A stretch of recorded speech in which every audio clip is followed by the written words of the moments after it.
dhugaan Kiristoos Yoosiif galee qofa kottu. Namoonni baay'een laa murtii koo. Gama kana yoo waa namni itti dubbate yoo namni waa ittiin jedhee daldalanii gama sana dhaqu. Achittis faayidaa hin qaban. Waan baay'ee argaa jirtan asirratti dubbatteetta. Asii waa tokko balleessan achitti baqachuu barbaadu. Achii waa tokko balleessan achitti baqachuu barbaadu. Anamasitti kana godhesin jechuu koo miti nama battee yaada akka fakkeenyaatti taasaa jira. Kanaafi murtoo lubbuu keetii murteeffadhuutii jireenya kee irratti karoorsii fudhadhu bakka murtoo fudhadhu kottu. Karratti akka yaada kee nuuf hirtu aariirraan kan kee kan dhufne qofa. Ila Hamzaan kun hojii taasisa Islaama sana jirtan. Utuun aariinan dhufa ta'e utuun faayidaan barbaadee dhufa ta'e wanti gara na fidu hin jiru tokko jalqaba irratti akkana hawwattu. Lammaffaa ani eenyummattuu akkana haaruu miti. Amantii nama gaafa bitaan si kabalu yookaan si dabalaa su mirga kanniif siin jedhu ittiin dhufuu barbaade.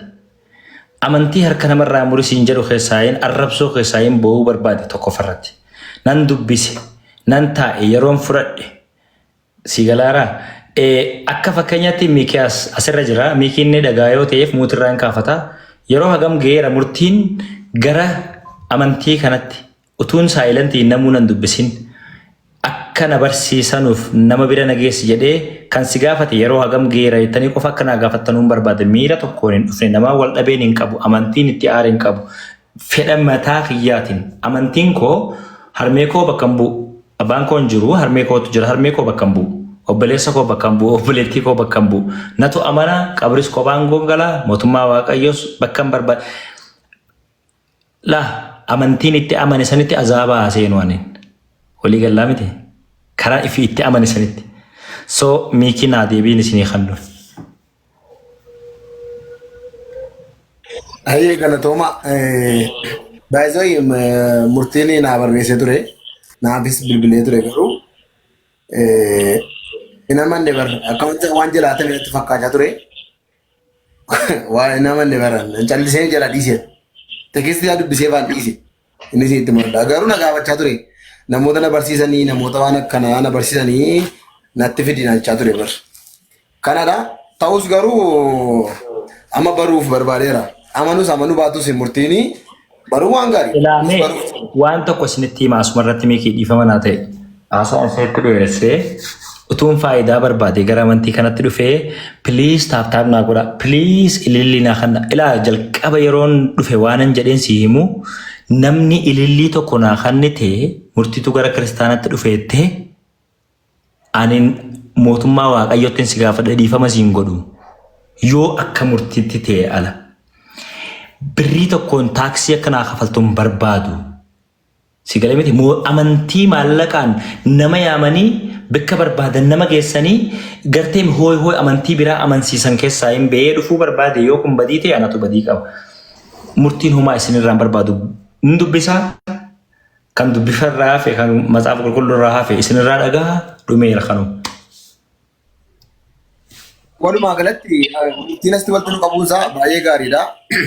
Yoo murtiin amma bor deebi'an amantaan koo amantaa Peenxee miti dheesi rakkoon qabu. Maaliif nama 3,000 jala jira. 3,000 keessaa amantaan biraan nama 2,000 ol ta'u waan ta'eef gaafa sinasii lallabdanu gaafa sinasii barsiistan hin dhaga'u. Nama baay'ee ittiin fayyuu danda'a. Murtiidhaan qabatee nama baay'ee fayyuu danda'a. Kanaaf warri qorannoo macaafa qulqulluu qabdan itti fufaatiin jira galatooma waan carraanaa kennaniif. Ustaaz Hamza muutirra haadhaa please. Ayyee itti fufaa isin. Galatooma bifamii maakii galatooma nuti keessanii ani waa tokko qulqulleeffachuu barbaada. Waan qulqulleeffachuu barbaadus murtii ilaallata. Murtii dirqama narra jiru ba'uutu narra jira. Dirqamni narra jirus immoo wanta amantiin sii fayyamu dirqama amantiin sirraa qabu. Nallee arrabsu yoo ta'e sii fayyamee irra nagaafachuudhaaf. Even siin jedha even. Galatoom. Ilaali murtii. Amma namoonni baay'een jalaa sun kanaa piraankiidha maaloodha jedhu. Ilaali isa dhiisi. Piraankii yoo ta'e ani wayin sin piraankii godhe homaanaa kannaa wayi siniin jedhe waaqayyoon piraankii godhe waan ta'eef dhiisiisa rakkoon qabu. Okay. Ijoolleen gara amantii musliimaa dhufanii birrii walitti sassaabatanii gara amantii biratti deebi'an sana Let's go. Okay. Galatoomi. akkuma jalqaba jedhee gara kanatti gaafa fuula kee deeffattu yeroo amanuudhaan murteessitu ati yoo dubbatte abaaboon barbaadu jette ilaliin barbaadu jette dubbii sirriidha. Gara kanatti qarshii siif laanna jennee si fiduus hin dandeenyu amantiin keenya sun hin eeyyama. Kiristaanni kana godhu jiraatan kiristaana miti. Macaafi qulqulluun birriidhaan bitaa qarshiidhaan bitaa jedhee nuuf hin eeyyamne yookiis nu hin barsiisne jechuudha. Ani gabaabatti waan asirraa barbaadu wanta lama. Inni jalqaba. Laa asuma waan si hayyamu waan lubbuun keessi yaadu isa na gaafachuun sitti ulfaatu jiraatu taanaan na gaafadhu. Ayyee tole nama amma kanarratti gaaffeensi gaafadhu. Dhuguma murtii ati Yesuus Kiristoosiin garaa kee guutuudhaan amanattee ilma Waaqayyoo ta'uu isaa amanattetta. 999 yoo siin jedhe soba haa waraabbatan sagalee kana gaafa murtiin amantii biraatan qaba siin jedhe akkasii dhageessisaniif 100% amanee dubbisee hubadhee naagaleetan itti amanee fudhadhee dhufee. Okay. Akkasumas sababii cubbuu biyya lafaatiif du'ee dhiifamuu cubbuu kan argamsiise garaa kee guutuudhaan qalbii kee guutuudhaan amanattetta. 100% amanee fudhadhee itti amanee. Thank you. Kanuma sirraa barbaade. Okay. Erga akkas ta'e harka kee ol kaastee akka kamitti saatu Yesuus Kiristoosiin amanattee namni gooftaa si fudhachiise jira. Namni gooftaa na fudhachiise hin jiru namni hedduus gaafadheera. Ofuma kootiin fudhadhe akka macaafa qulqulluurraa dubbisetti namni tokkollee nan fudhachiifa. Ofumaaf hin fudhadhe. Iyyaa. Ofumaan fudhachuun amma fakkeenyaaf maal jedhama namni si dura bu'ee fakkeenyaaf bakka shaadaa beektee yaada. Yeroo shaadaa saniif immoo deebiin sii qaba. Raajii Masaratii wajjin guyyaa haasofne irra bilbilaan. Bilbila isaa naa ergaa jedheen poosti godhee nama hedduu naa erganii dubbiseera. Beellama qabannee irra isa immoo Araara TV irratti na argitu yeroo gabaabatti. Okay. Asitti immoo yaaduun qabu yoo jette I'm ready. Asitti inni si qabsiisuun ta'u. Mirga guutuu qaba. Achitti kadhannaa barbaadde moo akkan harka sirra kaasiif kadhatu barbaadde moo jechuu kooti moo harka kee ol kaaftee Raajii Masarat duratti gooftaa fudhachuu barbaadde moo an just bakka isaanitti argamee eenyumaahu wanta nama saniin jedhamaa si ture argaan ture arrabsoof itti keessa nama saniin jedhamaa ture argaan ture waan ta'eef bakka sanitti argamee isaa dubbisee inni akka nama amantiiti malee ergamaa miti yookaan immoo Yesuusii miti yookaan nama isatti amanuu miti. Barsiisaa amantii tokko. Akkasuma miti barsiisaa amantii tokko bira dhayixee biratti argamtee ani gara amantii kanatti dhufee nama amantii kanarraa homaa hin beeknedha garuu jaaladheen itti amanee dhufe waan ta'eef daandii kamirra deemuu qabaa isa gaafatta. Murtii takkaa dubbadhu dhiifama. Dubbadhu seenaa. Seenaan tokko dhiifama naa godhi sekeendii shan. Dhiifama naa godhi sittiin deebisaa maal seete Raajii Masaratii bilbiluun isaas gaariidha gaaffii ati gaafachaa jirtus gaariidha. Booriftaan achi deemuu danda'a nama Finfinnee irraa naqamtee deemuuf kiiloomeetira 300 wayii har'a booriftaan yeroo itti fudhachuu danda'a. Akka wangeelarraa jedhutti immoo guyyaan fayyinaa har'a jedha waan ta'eef murtiin sammuun isaa amansiiseera taanaan asitti gooftaa Yesuusiin akka lubbuu isaa. Jalqaba wanta godhaa tureen siin jedhee bar malee ani asitti waan sana hin godhu jechuuf oomishuu.